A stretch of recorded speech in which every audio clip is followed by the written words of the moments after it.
Hello प्यारे बच्चों, आप सबका हार्दिक स्वागत है। आज के ऑनलाइन क्लास में हम नागरिक शास्त्र के 5वें पाठ राज्य सरकार के बारे में अध्ययन करेंगे।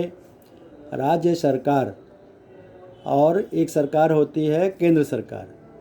तो केंद्र सरकार के बारे में आप लोगों ने दूसरे तीसरे पाठ में पढ़ लिया था। अब हम राज्य सरकार के बारे में पढ़ेंगे और बेसिकली यहाँ पर हम महाराष्ट्र राज्य सरकार के बारे में पढ़ेंगे।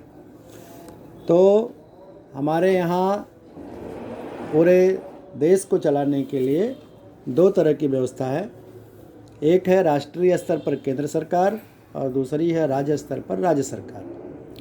तो हमारे केंद्र स्तर पर शासन चलाने के लिए एक संघ राज्य पद्धति का गठन हुआ है। संघ राज्य पद्धति में राज्यों का जो बंटवारा हुआ, निर्माण हुआ, उसमें 28 घटक राज्य थे। अब जम्मू कश्मीर को शामिल हो जाने के बाद ये 29 घटक राज्य हो गए हैं और वहाँ का शासन वहाँ की राज्य सरकार द्वारा चलाया जाता है। वहाँ का शासन मतलब इन सारे जो 29 राज्य हैं, 29 स्टेट्स हैं, इन 29 राज्यों का शासन 29 राज्यों की में बनाई गई अपनी अपनी सरकारें चलाती हैं स्टेट लेवल पर।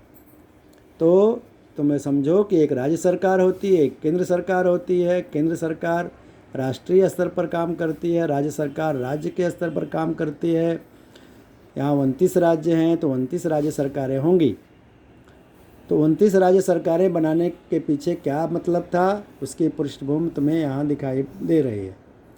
उसकी पृष्ठभूमि क्या थी? उसकी पृष्ठभूमि ये थी कि भारत में बहुत बड़ा क्षेत्र फैला हुआ है, उसमें अनेक धर्म भाषा के लोग भी रहते हैं। शासन चलाना एक ही जगह से कठिन होता है, इसलिए संविधान में संघ राज्य की व्यवस्था को स्वीकार किया। और सबसे बड़ा कारण राज्यों के बंटवारा करने का है कि भाषा के आधार पर घटक राज्यों की निर्मित, भाषा के आधार पर जितने भी राज्य तुम देख रहे हो ना, सब में अलग अलग भाषाएं बोली जाती हैं। उस भाषा के आधार पर हमें 29 राज्यों का निर्माण करना पड़ा, जिससे देश की व्यवस्था सुचारू रूप से चल सके। तो उसी भाषावार प्रांत की रचना हुई जब देश आज़ाद हुआ उसके बाद। ठीक है। तो महाराष्ट्र के राज्य के संदर्भ में यहाँ पर बातें होंगी। महाराष्ट्र राज्य में दो तरह के विधिमंडल हैं। सरकार चलाने की दो तरह की व्यवस्था है। राज्य सरकार का विधिमंडल, राज्य सरकार के विधिमंडल में एक है विधानसभा, दूसरी है विधान परिषद। विधानसभा में जो सदस्य बैठते हैं चुने हुए, वो 288 की संख्या में है और विधान परिषद में जो सदस्य बैठते हैं उनकी संख्या 78 है। तो चुनाव इन 288 सदस्यों का प्रत्यक्ष चुनाव होता है। प्रत्यक्ष का मतलब होता है कि जनता द्वारा ये चुने जाते हैं, सार्वत्रिक निवडणूक द्वारा, है ना। सार्वजनिक चुनाव होते हैं। सब 18 साल के अधिक उम्र के लोग जिनका नाम वोटर लिस्ट में है वो चुनाव प्रक्रिया में भाग लेते हैं, वोटिंग करते हैं। और इनका जो 78 है, इनका चुनाव अप्रत्यक्ष रूप से रहता है।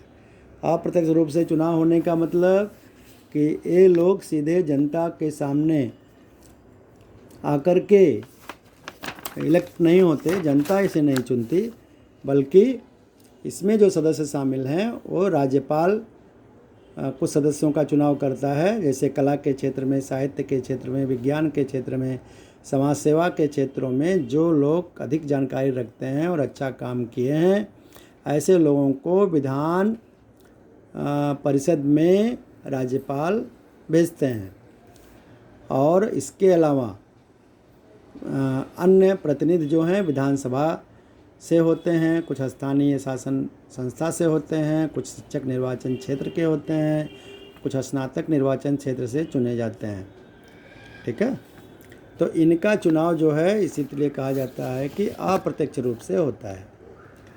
अब इनका कार्यकाल यहाँ जो दिखाया गया है, इनका मतलब विधानसभा का, विधानसभा के जो सदस्य हैं उनका कार्यकाल 5 वर्ष का होता है, लेकिन जो विधान परिषद के सदस्य हैं उनका कार्यकाल स्थायी होता है, अस्थायी सदन होता है, कभी भंग नहीं होता। ठीक है, तो उस बात का तुम ध्यान रखो कि कभी भंग